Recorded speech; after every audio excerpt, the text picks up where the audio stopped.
Okay, let's dive into a really cool historical puzzle. We're about to meet three brilliant mathematicians from completely different worlds. We've got an English geometer, a Japanese algebraist, and an Irish number theorist. Now, on the surface, these guys seem to have absolutely nothing in common. But trust me, there's a hidden thread that connects all of them. And by the end of this, we're going to figure it out together.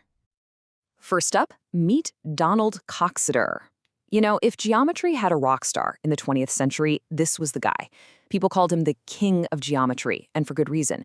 His work on things like polytopes and symmetry was just legendary. But his life, just as fascinating.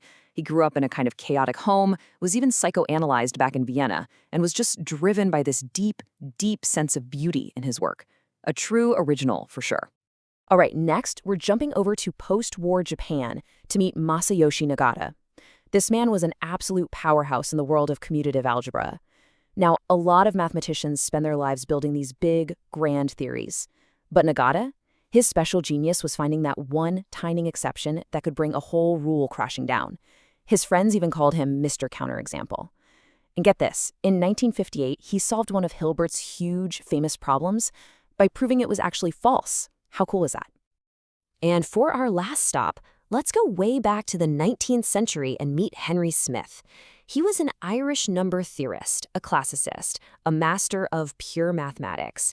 I mean, this guy was from a totally different era, a true Victorian scholar, you know? He was working on these incredibly deep questions about integers, like how many different ways can you write a number as the sum of 5 squares? So here's our puzzle, right? A 20th century geometer, a post-war algebraist, and a 19th century number theorist. They lived in different centuries, worked in totally different countries, and focused on completely separate areas of math.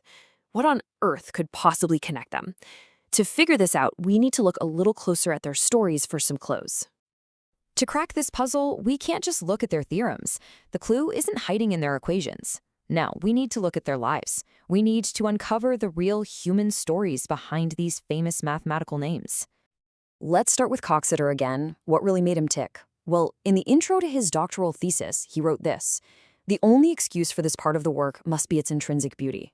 Think about that. For him, math wasn't about being practical, it was an art form. And it was that passion for pure beauty that fueled him through a really complicated family life and eventually took him all the way to Princeton, where he helped shape modern geometry as we know it. Now, let's add another piece to our puzzle. This is the life of Lipót Fejér, an absolute titan of Hungarian analysis. His career was just brilliant. He proved a foundational theorem way back in 1900 and became this celebrated professor.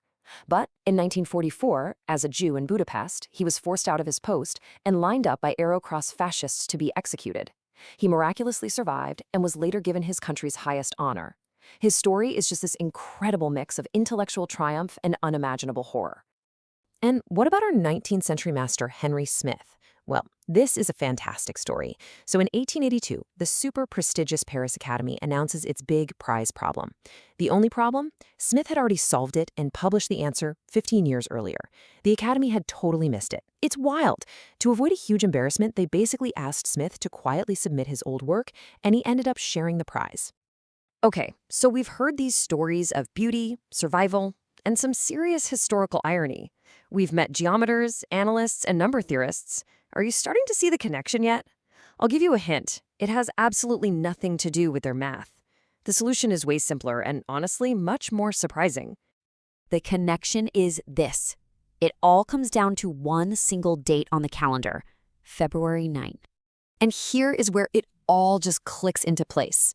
Look at this. Coxeter, Nagata, and Fejér were all born on February 9th. And our friend Henry Smith, he died on February 9th. But wait, it doesn't stop there. As you can see from this table, they're part of a much bigger group of mathematicians, all connected by this one single day. So yeah, this isn't just a coincidence between a few people. It's like an entire constellation of mathematicians. So just how far does this pattern really go? Here's the full list. That's 11 mathematicians, all connected to February 9th, either by birth or by death. And look where they're from. Their origins span the entire globe. We're talking Greece, England, Hungary, Japan, Ireland, Turkey, Austria, Poland. It's an unbelievably diverse group, stretching across centuries and continents. And as you can see from this chart, the connection has nothing to do with what they studied. We've got algebraists, number theorists, geometers, analysts. There's even an 18th century astronomer royal in the mix. This strange coincidence just cuts right across all the different disciplines of mathematics. So, what's the big deal, right? Is this just some quirky piece of trivia? Well, I think it's actually something more. Let's dig into what a strange coincidence like this can really tell us about the story of mathematics itself. Here's the main takeaway. The date itself isn't magic. It's a key. It's a key that unlocks a door into the rich, varied, and deeply human history of mathematics. It gives us a reason to learn about Coxeter's passionate search for beauty, Fejér's incredible story of survival, and Smith's quiet, overlooked genius. This completely random coincidence becomes a lens, a way for us to explore a whole universe of amazing stories. And that kind of leaves us with one final thought. This pattern was just hiding there in plain sight the whole time. It makes you wonder, doesn't it?